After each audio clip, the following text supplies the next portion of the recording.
우리에게 끈질김이 필요한 것은 사명 완수 때문입니다. 하나님 우리 각자에게 사명을 주셨고요. 우리가 할 일은 그 사명을 발견하는 것입니다. 사명을 깨달아야지 사명을 완수할 수가 있습니다. 바울은 사명을 깨달았고 그 사명을 완수한 사람이죠. 사도행전 20장 24절을 보시면 내가 달려갈 길과 주에서께 받은 사명 곧 하나님 은혜의 복음을 증언하는 일을 마치려면은 나의 생명조차 조금도 귀한 것으로 여기지 아니하노라. 사명이란 단어가 나오죠. 그는 사명을 알았고 또 사명을 완수했습니다. 사명을 아는 것 중요하지만 더 중요한 것은 사명을 끝까지 완수하는 것입니다.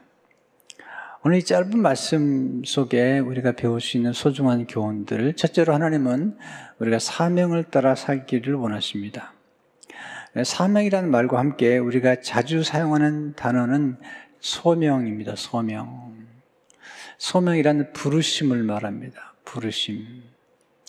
우리는 하나님의 부르심을 받은 사람들입니다. 아브라함이 하나님의 부르심을 받았습니다. 부르심이라는 단어 속에는 선택이라는 단어가 포함되어 있죠. 하나님을 우리를 부르시고 또 부르시기 위해서 우리를 선택하신 것입니다. 그리고 하나님은 우리를 부르신 다음에 후회를 하지 않으십니다. 이게 참 굉장히 놀라운 은혜죠. 로마 11장 29절에 보시면 하나님의 은사와 부르심에는 후회하심이 없느니라. 가끔 제가 목회길을 가면서 하나님이 나를 부르시고 후회하지는 않으시는지 그런 생각이 들 때가 있어요. 제가 너무 부족해서. 그런데 이 말씀을 생각하면서 위로를 받아요. 하나님 은사가 부르시면은 후회가 없다는 말씀이죠. 하나님이 우리를 부르신 것과 택하신 것을 우리가 굳게 해야 돼요.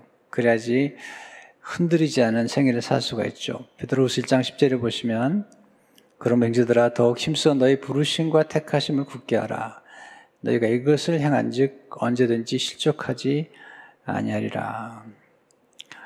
소명이 부르심이라면 사명은 보내시는 것입니다. 하나님이 우리를 이 땅에 보내셔서 이 땅에서 이룰 일을 맡기신 것입니다. 이 사명이라는 것은 심부름과 같은 거죠. 하나님이 우리를 이 땅에 보내셔서 심부름을 하게 하시는 거죠. 사명이란 하나님이 우리를 이 땅에 보내신 이유입니다. 또한 사명이란 우리가 살아가야 할 목적입니다. 목적이 이끄는 삶이 가장 아름답습니다. 리고레 목사님은 이렇게 말합니다. 목적이 있고 초점이 맞춰진 삶만큼 강력한 것은 없다. 성령의 능력을 힘입어 하나님의 손 안에서 받은 목적이 이끄는 삶을 살 때 하나님의 선한 뜻을 능력 있게 감당할 수 있는 것이다. 역사에서 가장 큰 변화를 만들어낸 사람들은 가장 뚜렷한 목적을 가지고 산 사람들이었다. 예를 들어 사도 바울은 거의 빈손으로 로마 제국에 기독교를 전파시켰다. 그의 비밀은 초점이 맞춰진 삶이었다. 우리가 언제 어떻게 사명을 발견할 수 있을까요? 첫째로 예수님을 만날 때 우리의 사명을 발견할 수가 있습니다. 우리 스스로 자신의 사명을 발견하지 못해요. 우리 만남을 통해서만이 사명을 발견할 수 있도록 그렇게 만들어져 있죠. 바울이 예수님을 만나기 전까지는 사명을 몰랐어요. 예수님을 만나서 이제 아나니아라는 사람을 통해서 본인의 사명을 깨닫게 되죠. 사도행전 9장 15절 16절 보면 주께서 이르시되 가라. 이 사람은 내 이름을 이방인과 임금들과 이스라엘 사람들에게 전하기 위하여 택한 나의 그릇이라. 그가 내 이름을 위하여 얼마나 고난을 받아야 할 것을 내가 그에게 보이라 하시니. 바로 예수님 이름을 증거하기 위해 택함을 받았습니다.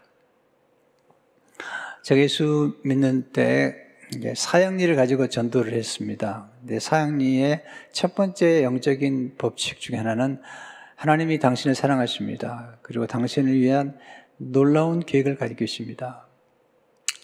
그런데 하나님이 우리를 사랑하신다는 것과 놀라운 계획을 가지고 있다는 사실을 우리는 알지 못해요. 언제까지? 예수님을 만나기 전까지 알지 못해요. 바울이 예수님을 만나면서 그는 하나님이 자기를 얼마나 사랑하시는지, 그리고 하나님이 자기를 향해서 가지신 계획을 발견하게 된 것입니다. 변화가 된 거죠, 우리 삶 가운데. 저도 개인적으로 예수님을 1972년에 만났고요. 만난 후로 제 삶의 목적을 발견하게 되었습니다. 둘째로 예수님을 만난 사람의 1차적 사명은 예수님을 위해 사는 것입니다. 소명이라는 책을 쓴 오스기니스는 이렇게 말합니다.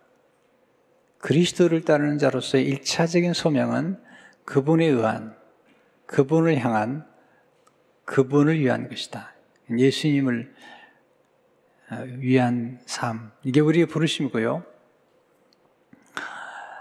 그래서 바울은 빌립보 1장 20절에서 내게 사는 것이 그리스도니. 이게 이제 바울이 살아간 이유라는 거죠. 내가 사는 이유는 그리스도 때문이다. 또한 그의 삶의 1차적인 소명은 은혜의 복음을 전하는 거죠. 사도행 20장 24절을 보시면 주께서께 받은 사명 곧 하나님의 은혜의 복음을 정하는 일을 마치려 하면은, 예수 믿는 사람은 누구나 다 예수님을 위해 살도록 부름받은 사람들이고요. 또한 누구나 다 은혜의 복음을 전하도록 부름받은 사람들입니다. 은혜의 복음이 뭐죠? 은혜의 복음 속에 무슨 은혜가 담겨 있죠? 짧게 세 가지만 말씀드리면, 첫째로 은혜의 복음 속에는 선택받은 은혜가 담겨 있습니다. 예수를 믿는 사람들은 선택받은 사람들이죠. 로마서 1장 1절에 보면 예수 그리스도의 종 바울은 사도로 부르심을 받아 하나님의 복음을 위하여 택정함을 입었으니, 선택받았다. 더 놀라운 사실은 에베소 1장 4절에 나오죠. 그 창세전에 그리스도 안에서 우리를 택하사 우리 사랑 안에서 그 앞에 거룩하고 흠이 없게 하시려고.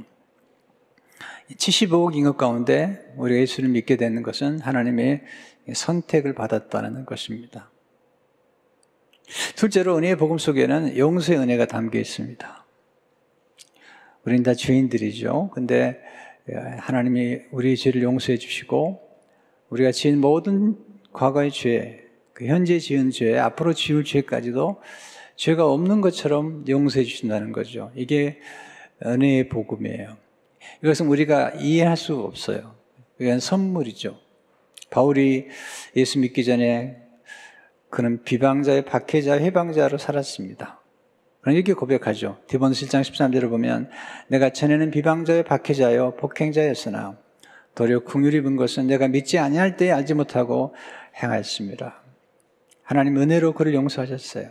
예수 믿는 사람들을 핍박하고 죽였던 사람인데 주의 은혜가 커서 풍성해서 용서받았고, 그건 죄인 중에 괴수였지만 사도로 부름받았죠. 디모데전서 1장 14절 15절을 보시면 우리 주의 은혜가 그리스도 예수 안에 있는 믿음과 사랑과 함께 넘치도록 풍성하였도다.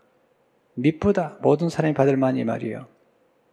그리스도 예수께서 죄인을 구원하시려고 세상에 임하셨다 하였도다. 죄인 중에 내가 괴순이라. 우리를 죄 가운데 구원하셨어요. 건져내셨는데 이 구원하셨다는 말씀 속에 우리의 죄를 용서하셨다는 용서의 은혜가 담겨 있습니다.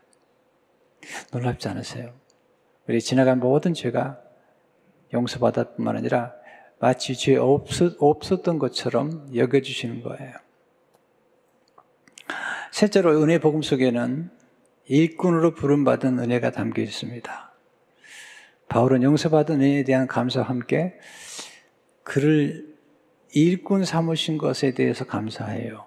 디모데서 1장 12절을 보시면 나를 능하게 하신 그리스도 예수 우리 주께 내가 감사하면 나를 충성되이 여겨 내게 직분을 맡기심이니. 에베소 3장 7절을 보시면 이 복음을 위하여 그의 능력이 역사하시는 대로 내게 주신 하나님 은혜의 선물을 따라 내가 일꾼이 되었노라. 하나님의 교회의 일꾼, 그리고 복음의 일꾼이 된 것을 그는 영광스럽게 생각하고 그것이 은혜다라고 그는 고백하고 있습니다. 우리가 본 은혜 속에는 이 그리스도의 몸된 교회, 모든 만물을 충만케 하는 몸된 교회의 일꾼으로 부름받았다는 것은 커다란 영광입니다. 세 번째 사명은 우리의 재능과 교육 그리고 경험과 관련되어 있습니다. 재능, 그리고 우리가 받은 교육, 그리고 경험과 관련되어 있습니다. 우리 일차적 사명은 예수 그리스도를 위해 사는 것이며 우리 모두가 은혜의 복음을 받고 전하는 것입니다. 2차적 소명, 2차적 사명이라 한다면 우리에게 주신 재능을 따라 살아가는 거죠. 우리에게 주신 은사를 따라 살아가는 것이며 또 우리가 받은 교육과 경험을 통해서 하나님의 영광을 드러내는 것입니다. 하나님은 우리 각자에게 재능을 주셨어요. 어떤 분은 각 사람에게 주어진 재능 가운데 250가지 정도 재능이 있다고 그래요.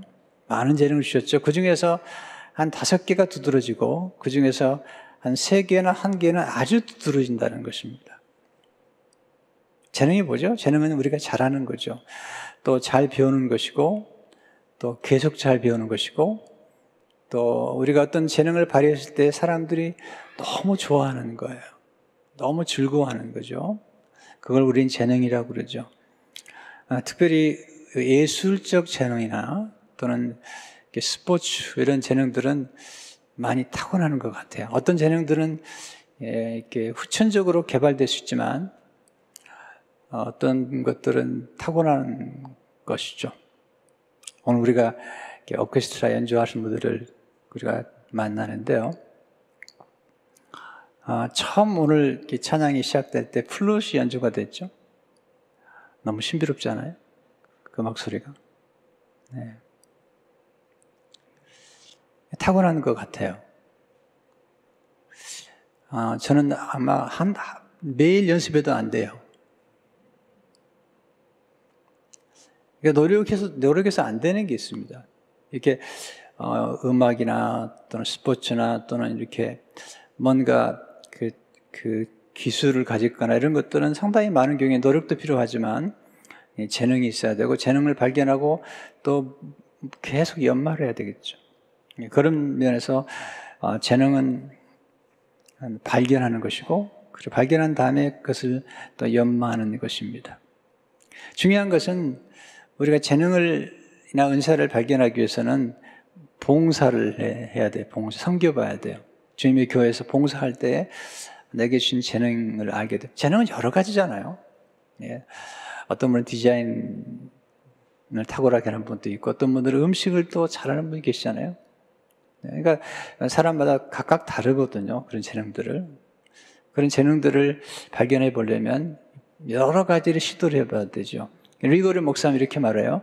어디서 봉사를 해보기 전에는 그 재능을 발견하려고 하지 말라. 해보지 않고는 무엇을 잘하는지 알 수가 없다.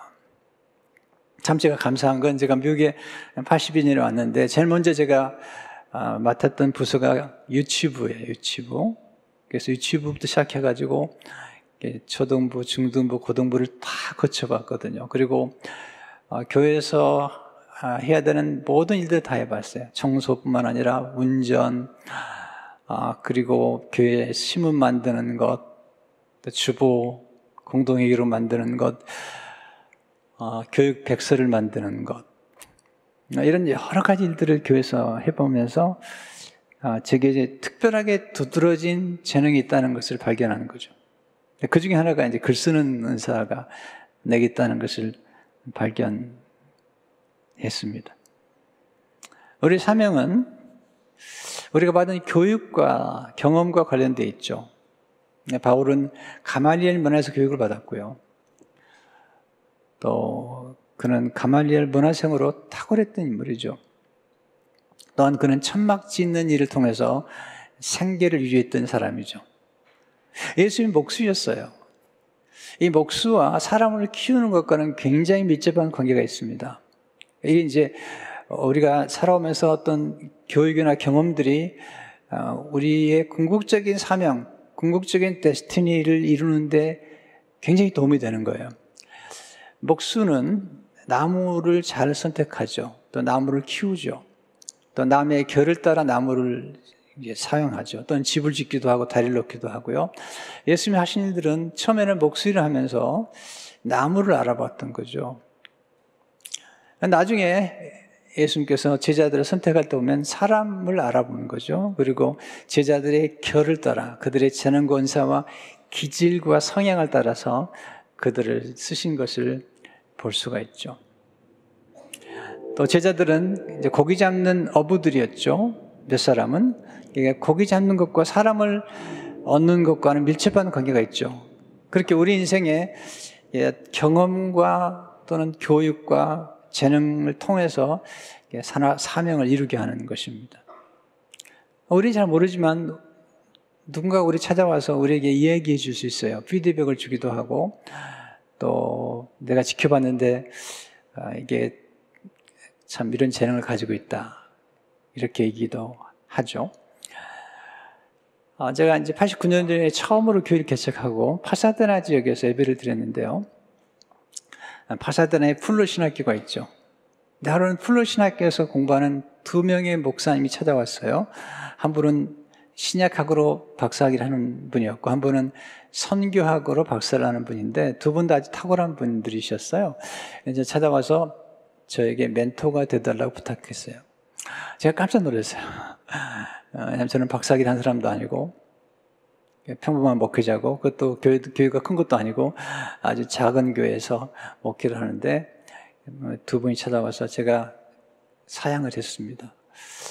아니 목사님들은 박사학위를 하는 분들인데 왜 내게 와서 멘토가 되달라고 부탁하는 거냐고 그랬더니 저한테 그런 얘기를 했어요. 목사님 우리가 원하는 건 목사님이 하고 있는 걸 그대로 얘기해 주시면 됩니다.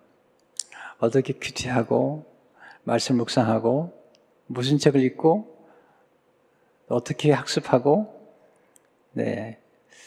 이렇게 제가 하고 있는 것만 얘기해 달래요. 이렇게 생각해 보니까 어려운 게 아니더라고요. 제가 하고 있는 것들을 얘기해 주고 그래서 이제 그분들이 참석했는데 놀랍게도 그분들이 모이면서 점점 모이기 시작하면서 1.5세까지 모이고 그래서 정기적으로 멘토링을 하게 되었습니다. 저한테 놀라운 경험들이 그리고 놀랍게 그 뒤로도 신학대학에서 강의 부탁도 왔고 지난주에는 덴버에 있는 신학교에서 개건 교수로 좀 섬겨달라고 그 인터뷰를 했어요. 그래서 제가 또 덴버에 있는 신학교의 목회학 박사 하는 분들을 섬기게 되어 있습니다. 제가 이런 말씀드리는 이유는 뭐냐면 제 생애 어떤 경험들과 또 제게 주신 재능 은사들이 저의 궁극적인 데스티니를 이루어가는 그러니까 목회자로서뿐만 아니라 또 목회자들을 섬기는 목회자로서의 부르심이 제게 있다는 사실을 알게 되는 것이죠. 네 번째 사명은 축복과 고난과 관련되어 있습니다. 하나님 축복을 그냥 주지 않습니다. 축복을 주신 이유는 반드시 축복을 통해서 하나님의 영광을 사명을 이루라고 하신 것입니다. 축복은 머물면 안 됩니다. 흘러보내야만이 축복이 더 풍성해지는 걸 보게 되죠. 아브라함을 부르셔서 축복의 근원이 되라. 모든 민족으로 축복을 받게 만들어라. 그렇게 말씀하셨습니다. 축복도 사명이고 고난도 사명이죠. 우리 석희정 목사님을 보면 힘든 일을 많이 하세요. 무슨 일이냐면 본인이 암 투병 후에 회복이 되신 분이기 때문에 성도님들 가운데 암으로 투병하는 분들을 참 잘 위로하세요. 본인이 경험했기 때문에 고통이 사명일 수 있다는 거죠. 고통 가운데서 우리가 고통을 극복해내고 또 고통을 통해서 하나님께 들은 음성들을 함께 나누게 되는 것이죠. 리고레 목사님은 가장 효과적인 사역은 우리의 가장 깊은 상처에서 나온다. 우리가 받은 고난과 고통을 통해서 다른 사람들을 위로하고 또 고난과 고통 중에 있는 사람들을 섬길 수 있는 사명이 주어지는 것입니다. 두 번째, 하나님 우리가 사명을 끝까지 완수하기를 원하시죠. 자, 오늘 본문 24절 말씀을 한번 같이 읽어보십시다. 아주 중요한 말씀이죠. 한번 같이 읽어볼까요? 시작. 내가 달려갈 길과 주 예수께 받은 사명 곧 하나님 은혜의 복음을 증언한 일을 마치려면은 내 생명조차 조금도 귀한 것으로 여기지 아니하노라. 대단한 고백이고 또한 그는 그의 사명을 완수했습니다. 어떻게 사명을 끝까지 완수할 수 있을까요? 이게 중요한 거거든요. 표현이 끝까지 완수할 수 있는 길. 사도 바울의 생애와 그리고 우리 주님의 생애와 또 부족하지만 제 자신의 생애를 돌이켜보면서 7가지를 생각했습니다. 첫째로 사명에 초점을 맞출 때 사명을 완수할 수 있습니다. 바울은 24절에서 내가 달려갈 길, 여러 길을 갈 수는 없어요. 한 길을 갈 수밖에 없죠. 초점, 한 길을 정하는 삶, 이게 삶의 목적이죠. 토마스 칼라일은 말하기를 목적이 있는 사람은 키 없는 배와 같다. 한낱 떠돌이요 아무것도 아닌 인간이라 부를 수 없는 사람이다. 좀 극단적인 표현을 하지만 초점이 중요하고요. 그래서 가지치기를 해야 됩니다. 모든 걸 잘할 수는 없잖아요. 이 뜻을 정한다는 것은 한 방향을 정하는 것이고요. 나머지 방향을 내려놓는 것이죠. 바울은 디모데후서 7절에서 나는 선한 싸움을 싸고 나의 달려갈 길을 마치고 믿음을 지켰으니라고 고백하고 있습니다. 두 번째, 성령 충만을 받을 때 사명을 완수할 수 있습니다. 바울은 성령님에 대해서 자주 얘기하고요. 오늘 또 사명에 대해서 얘기하면서 사명에 대한 말씀 이전에 2번이나 성령님의 도우심을 의미하죠. 22절, 23절을 보시면 보라 이제 나는 성령에 매여 예루살렘으로 가는데 거기서 무슨 일을 당할는지 알지 못하노라. 오직 성령이 각성해서 내게 증언하여 결박과 환난이 나를 기다린다 하시나. 성령에 매여 살았던 사람이죠. 육의 힘만으로는 사명을 완수하지 못해요. 하나님의 일은 하나님의 능력을 받아야 됩니다. 그때 가능하죠. 바울은 자기 속에서 역사하시는 성령의 능력을 알았고 성령의 능력을 따라서 일했죠. 그래서 빌립보서 4장 13절에서 내게 능력 주시는 자 안에서 내가 모든 것을 할 수 있느니라. 세 번째, 끈질긴 순종을 통해 사명을 완수할 수 있습니다. 왜 성령 충만이 중요하냐면 성령 충만을 받을 때 우리 순종할 수 있고요. 또 순종과 함께 아주 중요한 충성을 할 수 있기 때문이죠. 바울은 예수님을 본받았고요. 예수님의 생각 가운데 순종을 그는 소중히 여겼습니다. 빌립보 2장 8절을 보시면 이렇게 말하죠. 사람의 모양으로 나타나서 자기를 낮추시고 죽기까지 복종하셨으니 그 십자가에 죽으심이라. 순종. 이 순종을 통해서 우리 모두가 구원을 받았고 축복을 받았습니다. 순종은 축복의 비밀이고요. 사랑받는 비밀입니다. 또한 쓰임받는 비밀입니다. 충성은 꼭 순종과 함께 동행하죠. 그는 사명 완수를 위해서 충성을 강조합니다. 고린도서 4장 2절에 보면 그리고 맡은 자들에게 구할 것은 충성이니라. 바울은 하나님이 자기를 충성도 얘기해서 직분을 맡기셨다고 말하죠. 디모데후서 1장 12절 다시 한번 보시면 나를 능하게 하신 그리스도 예수 우리 주께 내가 감사하면 나를 충성되이 여겨 내게 직분을 맡기심이니. 하나님의 사명을 맡은 자에게 중요한 것은 충성입니다. 충성이란 한결같은 마음입니다. 충성이란 변절하지 않는 마음입니다. 충성이란 끝까지 순종하는 마음입니다. 그렇기 때문에 이 충성과 순종은 우리 힘만 가지고 안 돼요.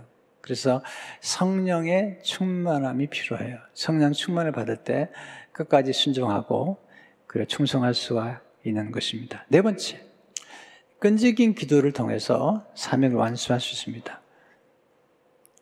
끈질긴 기도 생활 속에 사명 완수의 비밀이 담겨 있죠. 바울은 쉬지 말고 기도하라고 권면하죠. 데살로니가서 5장 17절을 보면 쉬지 말고 기도하라. 그리고 에베소 6장 18절을 보시면 모든 기도와 간구를 하되 항상 성령 안에서 기도하고 쓸데없는 일에 끈질기지 않도록 조심하셔야 돼요. 어떤 분들은 부부싸움에 끈질기시더라고요. 네, 별로 중요하지 않은 일에 끈질긴 것은 지혜로운 게 아니에요. 중요하지 않은 건 다 내려놓으세요. 정말 중요한 것, 그 중에 하나가 기도죠. 기도에 끈질긴 사람. 다니엘은 기도가 끈질겼잖아요. 평생 동안 그는 하루에 3번씩 기도했고 무릎을 꿇고 기도했어요. 그래서 하나님이 맡기신 사명을 완수한 사람이죠. 기도는 하나님의 능력의 통로예요. 성령의 기름이 공급되는 도관입니다. 도관. 하늘의 문을 여는 열쇠죠. 그래서 기도가 참 중요하다는 생각을 많이 해요. 다섯 번째, 끈질긴 하나님의 사랑에 사로잡힐 때 사명을 완수할 수 있습니다. 바울은 그가 걷는 길이 꽃길이 아닌 걸 알았어요. 가끔 그런 얘기 하죠. 꽃길만 걸으세요. 그런 건 없어요. 사명자의 가는 길은 결박과 환난이 기다리고 있었다는 거죠. 근데 어떻게 결박과 환난, 고난을 이길 수 있을까요? 하나님의 사랑이 강건하기 때문에. 고린도서 5장 14절을 보시면 그리스도의 사랑이 우리를 강건하시는도다. 우리가 생각하는데 한 사람이 모든 사람을 대신하여 죽었은즉 모든 사람이 죽은 것이라. 사랑. 이 사랑이 그를 강건했고 하나님의 사랑에서 우리를 끊을 자가 없대요. 로마서 8장 35절을 보시면 누가 우리를 그리스도의 사랑에서 끊으리요? 환난이나 곤고나 박해나 기근이나 적신이나 위험이나 칼이랴. 여러분, 사랑처럼 소중한 게 없어요. 사랑은 강력한 에너지예요. 네, 우리를 지탱시키고 우리를 끝까지 사명을 완수하도록 도와주는 건 사랑입니다. 여섯 번째, 끈질긴 하나님 은혜를 통해서 사명을 완수할 수 있습니다.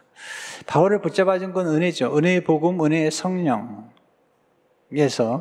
붙잡아 주신 것을 보게 됩니다. 우리 힘만 가지고 사명을 완수할 수 없어요.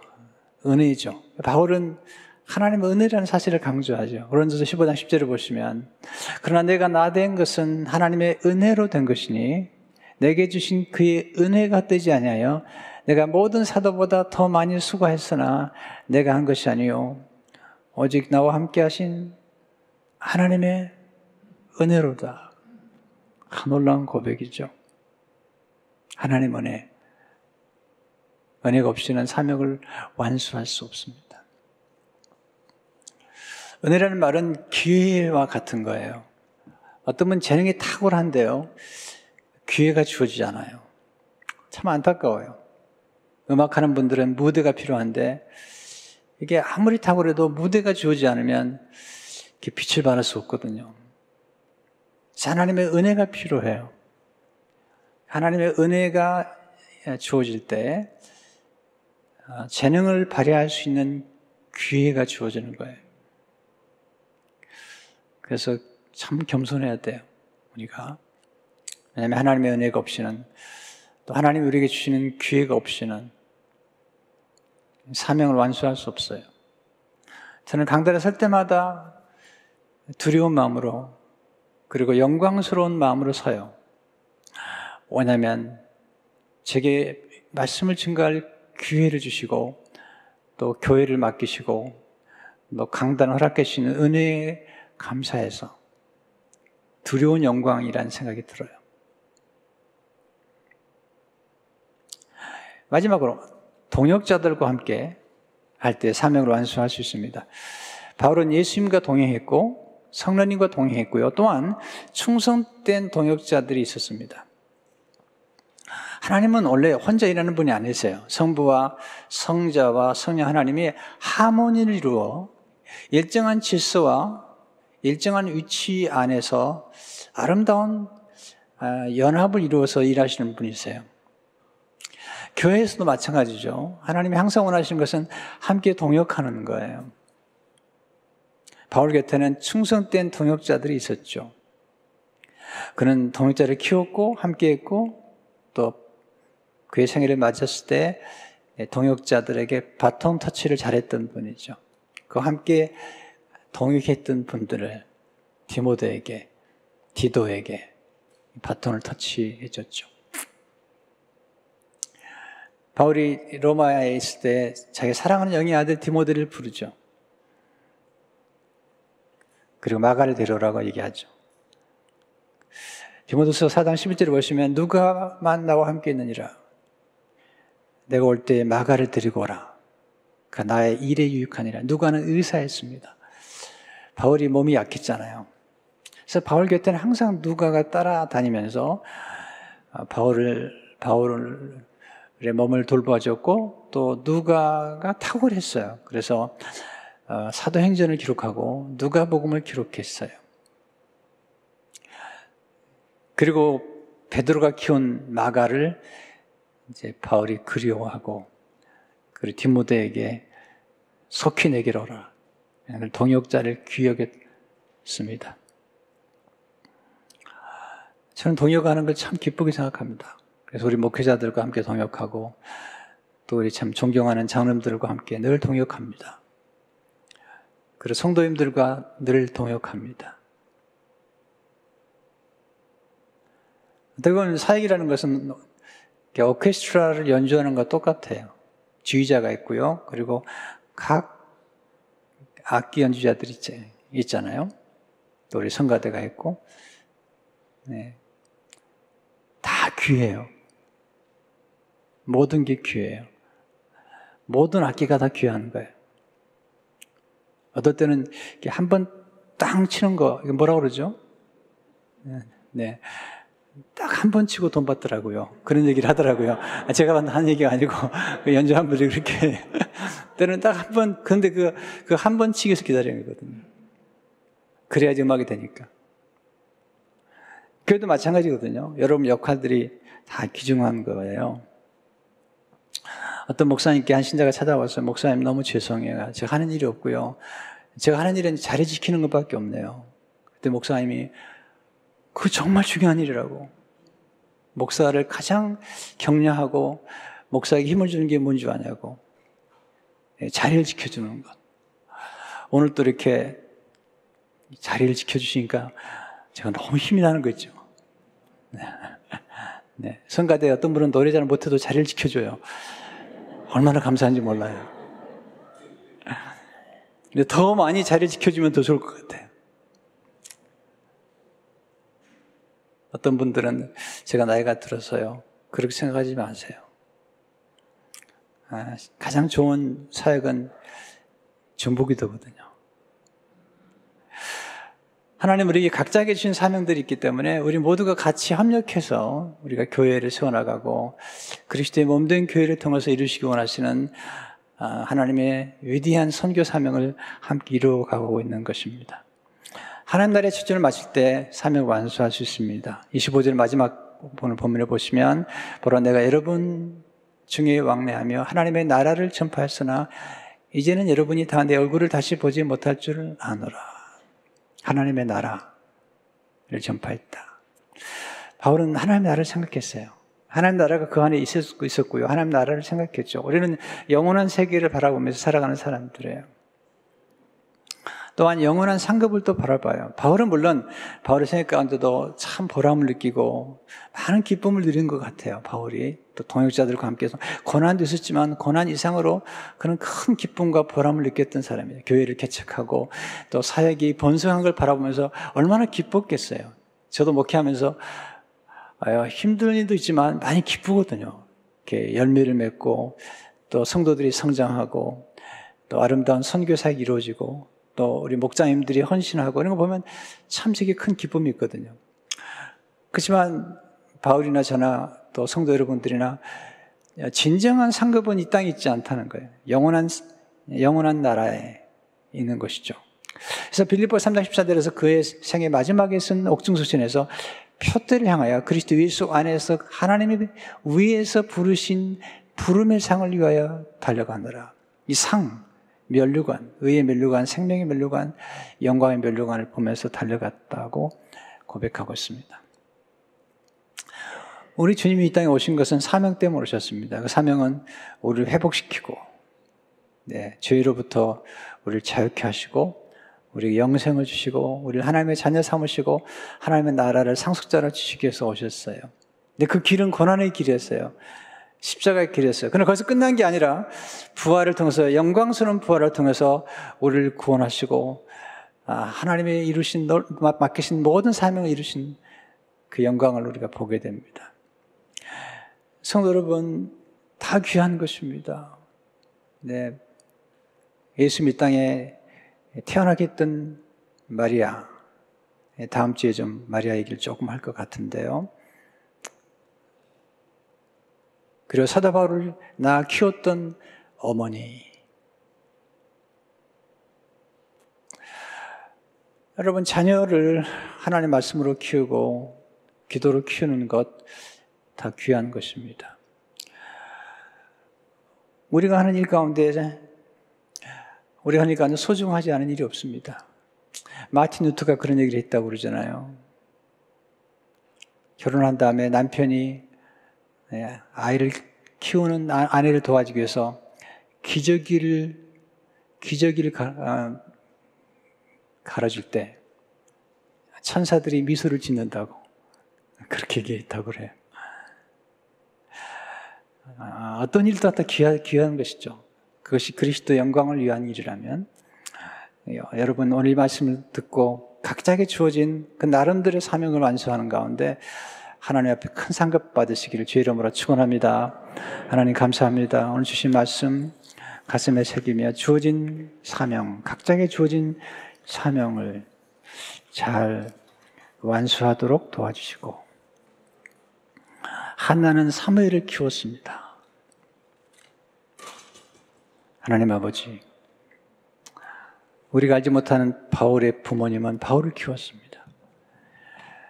우리 각자에게 주어진 각자의 사명, 아버지로서의 어머니로서의 사명, 또 성도로서의 사명을 기억하며 하나님의 큰 영광을 드러내는 우리 모두가 되도록 축복해 주옵소서.